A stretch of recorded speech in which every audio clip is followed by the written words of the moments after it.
On est actuellement sur la réfection des quais sur le chantier du tramway T2, où on est en train de refaire tous les nez de quais sur 4 stations, donc les Coteaux, les Milons, Belvédère et Suresnes-Longchamp. Et on a aussi une opération de rabotage et refaire l'isolation des quais sur Puteaux, sur lesquels exceptionnellement on refait les 2 quais.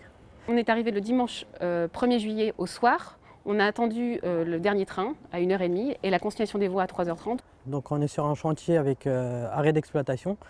Donc pour 3 semaines, on a interrompu les tramways, on a mis en place des bus provisoires. Techniquement, ce n'est pas un chantier hyper complexe. Toute la complexité est sur l'organisation. La difficulté, c'était ça. C'était de travailler en 3-8, 7 jours sur 7, avec en permanence 4 équipes sur le chantier et respecter les temps de pause de chaque équipe. Donc c'est générer un planning qui est cohérent et qui respecte le code du travail et voilà, avoir toujours 4 équipes en permanence sur le chantier.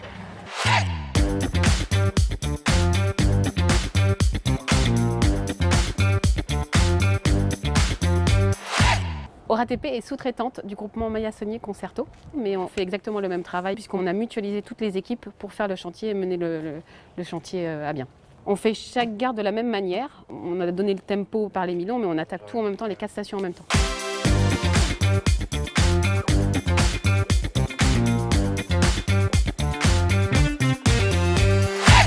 On avait un porte-à-faux important au niveau des nez de quai qui avait tendance à s'affaisser. Donc pour réduire le porte-à-faux du nez de quai, on a dû mettre en place des murs en L. Donc on a commencé par tracer et scier tout le nez de quai ancien. Donc il y a un sous-traitant qui s'appelle Socotras qui est venu scier le nez de quai et déposer les dalles une à une.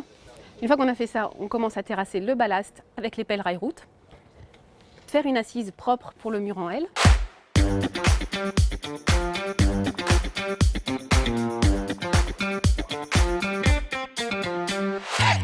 Une fois qu'on a mis le mur en L, on a fait le remblai à l'intérieur du mur en L, mis notre couche de grave, puis fermé et compacté l'intérieur du mur en L. Ensuite, il y a l'entreprise de voies qui est venue reballaster sur les côtés du mur. On utilise 3 pelles rail-route et donc il y a toute une organisation parce qu'on n'a qu'une voie, on ne peut pas faire de manœuvre, donc c'est vraiment, on est à la chaîne. Et c'est toute une logistique pour l'approvisionnement, la dépose, l'évacuation. On est quand même sur un chantier où on n'a pas beaucoup de temps.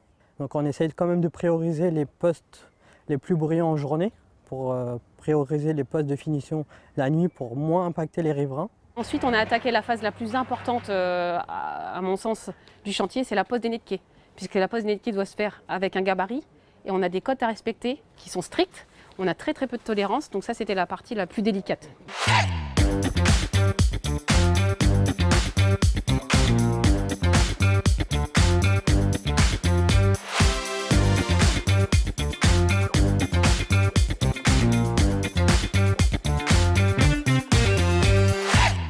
Une fois qu'on a posé ces nez de quai, il y a un contrôle Mephisto qui est fait. On passe avec une petite machine avec un laser qui mesure exactement la cote. Une fois qu'on a ce contrôle qui est OK, on a ferraillé puis bétonné la poutre de clavetage. À ce moment-là, on a le nez de quai qui est solidaire de l'ancien quai. Puis après, c'est des travaux de finition et de revêtement.